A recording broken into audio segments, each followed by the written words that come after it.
시장이 변화하는 부분도 많고 이제 이자율 어떻게 될지 뭐 내년에 어떻게 될지 거의 한 해가 끝나가는 시점이기 때문에 그렇죠. 그런 부분에 대한 질문이 좀 많으셨던 것 같아요. 그렇죠. 부동산 쪽 시장도 그러고 몰기지도 그러고 사실 초기 대응이 좀 미흡했다라는 지적도 있었지만 지금 많은 분들이 또 자가치유 능력이 생긴 것도 같고 이제 그와 마찬가지로 부동산 시장도 서서히 자가치유가 되는 듯한 느낌이에요. 네, 그때 3월 말 코로나가 확산되는 시점만 해도 저희 부동산에 이제 많이 위축이 됐었죠. 그렇죠. 네.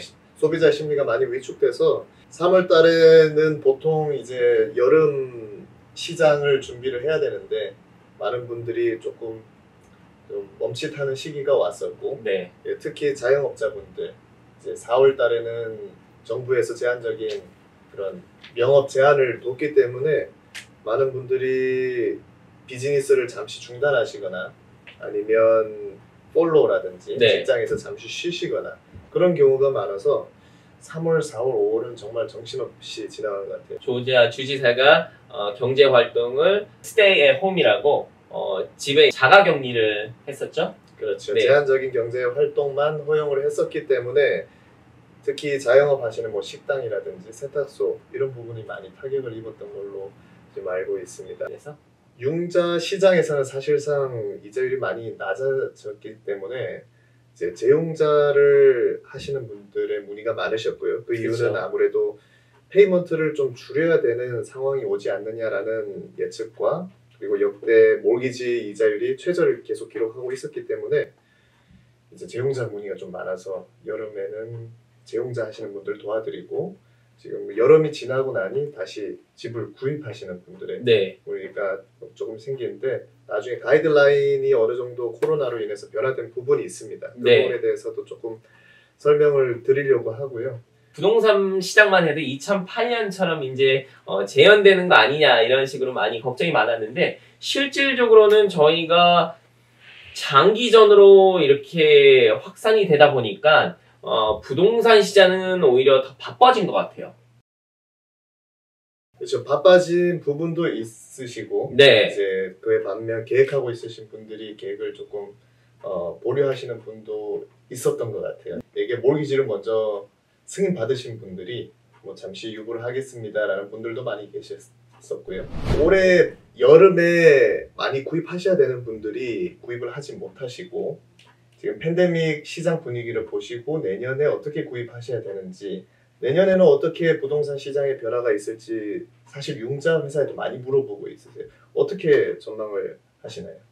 올해 같은 경우는 예상치 못하게 부동산 시장이 굉장히 활발하고 또 바이어가 몰리다 보니까 어떤 현상이 있었냐면은 이제 조지아 같은 경우는 인벤토리, 네, 집 수가 굉장히 적었죠.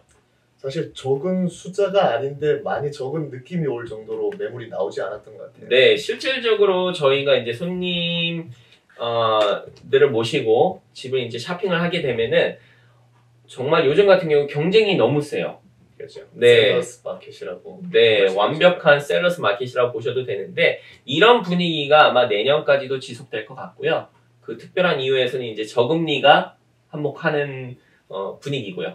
저도 이제 많은 분들이 여쭤보시는데 혹시 내년에 차압 매물이 좀 쏟아져 나오진 않을까라는 얘기를 좀 많이 들었어요. 굉장히 많이 들었습니다. 저희도 거기에 대한 질문을 많이 들었는데 지금 같은 경우는 사실 2008년이랑 크게 많이 다른 게 정부에서 그때만 해도 1년 반, 그 리먼 브라더스가 파산 이후 1년 반에 이제 경기 부양책이 투입이 됐죠. 그렇죠. 네, 근데 이번 같은 경우는 팬데믹이 시작하자마자 정부에서 바로 이제 경기 부양책이 바로 투입이 됐습니다. 그 중에 하나가 케어 액트, 연방정부에서 하는 케어 액트 프로그램으로 해가지고 몰기지 유예 프로그램도 있고요. 그 다음에 이제 렌트비를 못 내는 사람들을 위해서 강제 퇴거를 잠시 중단을 했었고요. 직접 살고 있는 거주용 집 같은 경우에는 렌트를 못 내거나 페이먼트를 못 낼지라도 강제로 퇴거하거나 이제 쫓아내는 경우가 생기면은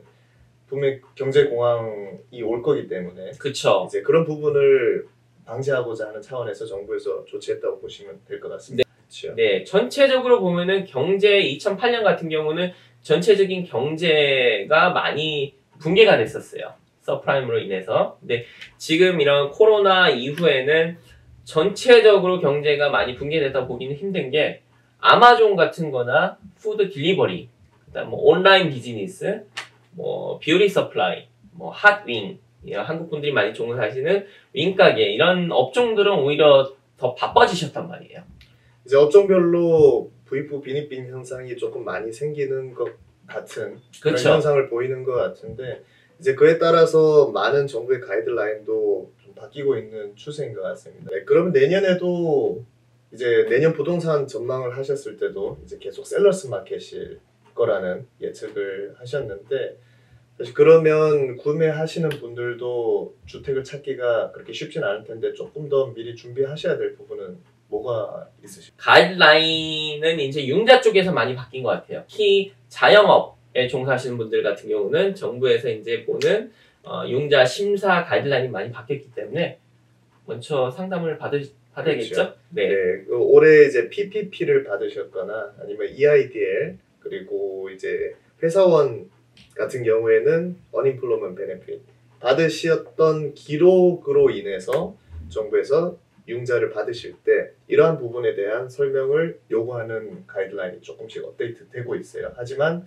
내년에 가이드라인이 또 어떻게 바뀔 건지는 사실상 어떻게 짐작을 하기는 조금 어려운 상황이에요. 왜냐하면 지금 몇 달 사이에도 가이드라인의 변화가 많았기 때문에 가이드라인이 조금 더 타이트해질지 아니면 모든 거를 사면처럼 이제 다 받아들이고 내년에 다시 활성화를 노릴 건지 그 부분에 대해서는 조금 더 지켜봐야 할 것 같습니다. 네, 맞습니다. 그래서 가이드라인이 변화한 것 때문에 내년에 주택을 구입하기 어려우실 거라고 생각하기는 아직 시기상조인 게 이 가이드라인의 변화가 있을 뿐이지 사실 시간은 아직 뭐 한 3분기 정도는 남아 있다고 보실 수 있습니다. 네. 이 정도 기간이면은 뭐 많이 준비하실 수 있으실 거고요.